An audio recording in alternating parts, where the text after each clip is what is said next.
بقیہ ویڈیو دیکھنے سے پہلے ویڈیو کو لائک کریں، راہم ٹی وی چینل کو سبسکرائب کریں اور بیل آئیکن پر کلک کریں۔ شکریہ۔ اور اس کو علم کو ڈیفائن نہیں کیا جا سکتا، علم کس کو کہتے ہیں؟ علماء نے بڑی اس کی تعریفیں کی، علم اس کو کہتے ہیں، علم اس کو کہتے ہیں، آخر میں اسی پر آ کے بس کی علم جاننے کو کہتے ہیں، بس کسی چیز کے جان لینے کو علم کہا جاتا ہے، دیٹس اٹ۔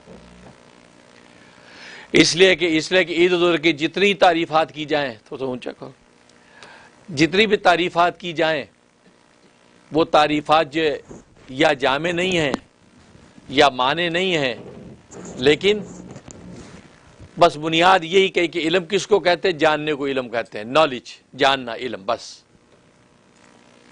اب ایسی ہے کہ جیسے کسی کو کہا جائے گلاب کی خوشبو کی ڈیفینیشن کریں، گلاب کی خوشبو کو ڈیفائن کریں، آپ نہیں کر سکتے کہ جی یار گلاب کی خوشبو ہے، نہیں، آپ گلاب کی خوشبو کی ایسی تعریف کریں، اس انداز سے اس کو ڈیفائن کریں کہ وہ چنبیلی کی خوشبو سے الگ نظر آئے، اس سے ممتاز ہو جائے، آپ نہیں کر سکتے۔ یا چنبیلی کی خوشبو کو ایسا ڈیفائن کریں کہ گلاب کی خوشبو سے ممتاز ہو جائے، یعنی تعریف جامع بھی اور معنی بھی ہو، آپ نہیں کر سکتے۔ آپ کہتے یار یہ گلاب کی خوشبو ہے، یہ چنبیلی کی خوشبو ہے، یا ڈیفینیشن، یار نہیں بھائی، الفاظ کے پنجرے میں بند ہی نہیں کیا جا سکتا۔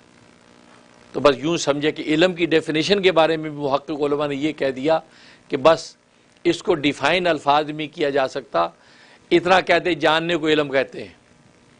ہاں وہ الگ بات ہے کہ یہ ایک باطنی، ایک روحانی ملکہ ہے، ایک روحانی صلاحیت ہے جو اللہ تبارک و تعالیٰ کو نور کی شکل میں قلب میں پیدا کر دیتے ہیں، بس وہ ایک نور ہوتا ہے قلب کے اندر، وہ ملکہ راسخہ ہے قلب کے اندر، وہ اس کو علم کہتے ہیں۔ اس بنیاد پر انسان جو اس باطن کی روشنی میں وہ غیب کے پردے میں معرفت کے منزلوں کو دیکھ لیتا ہے۔ تو علم ایسی بنیادی چیز